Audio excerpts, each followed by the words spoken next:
Welcome back to Under the Tights, powered by the one and only Heroes Comics, right here in Fresno. It's Sean, Highway 41. I'm Rash from the Morning Blaze here at 105.1 The Blaze, and today we're going to talk about the Marvel cinema universe, kind of as a whole. Now, Spider-Man Homecoming is out now, and don't worry, we're not going to spoil the movie for you, other than to say that Michael Keaton is amazing.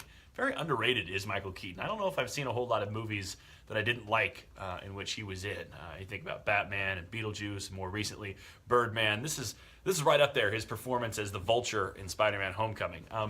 But as a whole, I think I left this movie kind of wondering how Spider-Man and in general the rest of the characters are going to tie into this Infinity War movie that is getting closer and closer still. Now, even if you're not a comic book fan, if you've been watching these movies, I'm sure you've been picking up on the fact that they're all interconnected in the Marvel Universe. Whether you're watching Thor or Captain America or Iron Man or now Spider-Man Homecoming or even Guardians of the Galaxy, they all operate in the same universe. And whether it's through direct content scenes or post-credit scenes, there's usually some kind of tease to what they are building towards.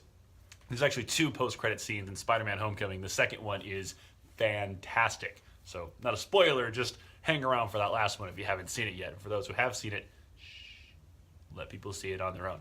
But as I watched Spider-Man Homecoming, I was trying to figure out how this was all going to play together. Now, comic book fans know that this has already happened. Infinity War is basically going to be mapped after the 1990s comic book string. It was a six-part series called Infinity Gauntlet, in which the villain was Thanos, who has been in some of these post-credit scenes. If you're a Guardians of the Galaxy fan, I think he's actually had some screen time in Guardians of the Galaxy. But he's the main villain, and he gets what are called the Infinity Stones, which are these things that have been showing up in all of these movies. It was the Power Stone that Star-Lord had to grab onto, the purple stone at the end of Guardians of the Galaxy, or the yellow one that gives Vision his power from Age of Ultron, the last Avengers flick. They all come together into this glove, basically, that Thanos gets control of that lets him do pretty much whatever he wants. Now, in Infinity Gauntlet, here's a spoiler for you, all of your characters die. They all bite it. Thanos runs right through all of them, whether it's Captain America.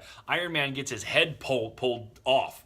Spider-Man gets beaten to death. Thor gets turned into glass and shattered. Vision has his insides ripped out. They all die. Now, there's more to the story, obviously, and there's kind of a time warp, and the glove ends up bringing a lot of these guys back to life. But I'm really curious now that the cinema universe has started to catch up to what was the Infinity Gauntlet story, if they're going to do that in the movies. I mean, you think about the quotes you've been getting from some of the actors that star in these movies. Robert Downey Jr. saying he's pretty much done with this Iron Man thing. It's been a fun ride, but he kind of wants to let it go. Chris Evans, Captain America, kind of in the same boat, knows that the Captain America flicks are coming to an end.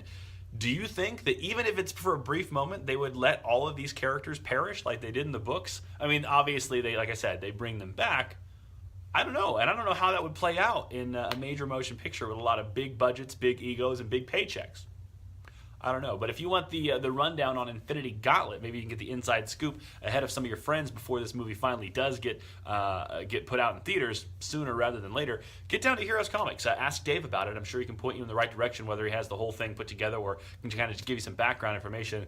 It's one of the better Marvel stories. Like I said, there are so many characters involved, a few that have yet to premiere in the Marvel Cinema Universe that I know are still coming. I don't want to spoil too much of that because I know there's going to be another scene in another Guardians of the Galaxy movie, maybe even in Thor, that's going to bring that next piece up. But if you want the background, go check out my boy over there at Heroes Comics, Sean, Highway 41. And while you're there, pick up some of the new books today. There's a new Batman out today, as well as a new Spider-Man, Peter Parker #2. I really liked the first one. I'm excited about where that story's going. So get down to Heroes, get caught up in everything, and be the smartest guy in the movie theater next time you go see a Marvel Studios flick. Thanks for listening to Under the Tights. We'll be back again next week right here on 105.1 The Blaze.